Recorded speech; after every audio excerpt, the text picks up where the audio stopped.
What is it about Star Wars that it's lasted for 35 years and it's just as strong as ever? Why did everybody ask that? If anybody knew what the answer was, they'd do it. Yeah. I think it is hard with things like that for anybody to answer, because when something becomes a cultural phenomenon, especially when you're talking about people who grew up with something that affected them, one of the things that's interesting about it is their perspective on that changes. Whatever it is they took with them when they saw it when they were 7 is going to be different than somebody who saw it when they were 20, as opposed to, you know, older or younger. And I think that it's become a part of popular culture. It's become a part of the vernacular. It's got ideas in it that I think are very bonding culturally, because they're shared by a generation.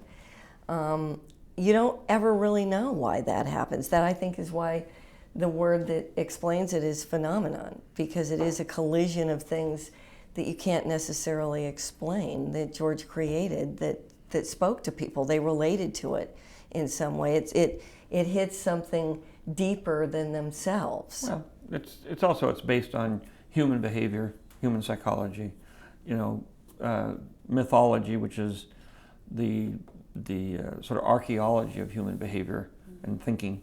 And since it has those motifs, it is very universal, and everybody can relate to it. And there's so many themes of good and evil and friendship and betrayal and all of those things. Why are those things important?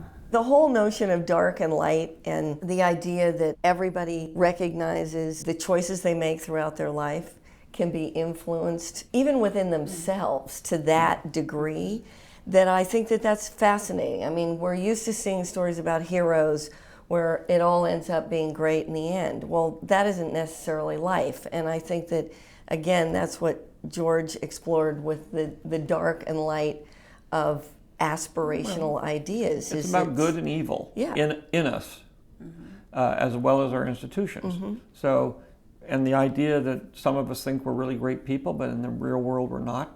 We're terrible people. Or you can make bad choices. Well, you make bad choices, but you run your life in a very selfish way, and you think you're doing good when you're actually not. And at the same time, it's you know, how do democracies turn back into dictatorships? Why do people who have the power to have the freedom and everything turn it over to somebody who's going to take it all away from them?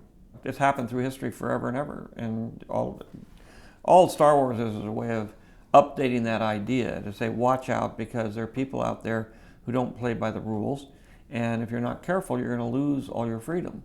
And at the same time, those people who may not play by the rules because they're selfish and greedy turn themselves into evil people who don't care about other people.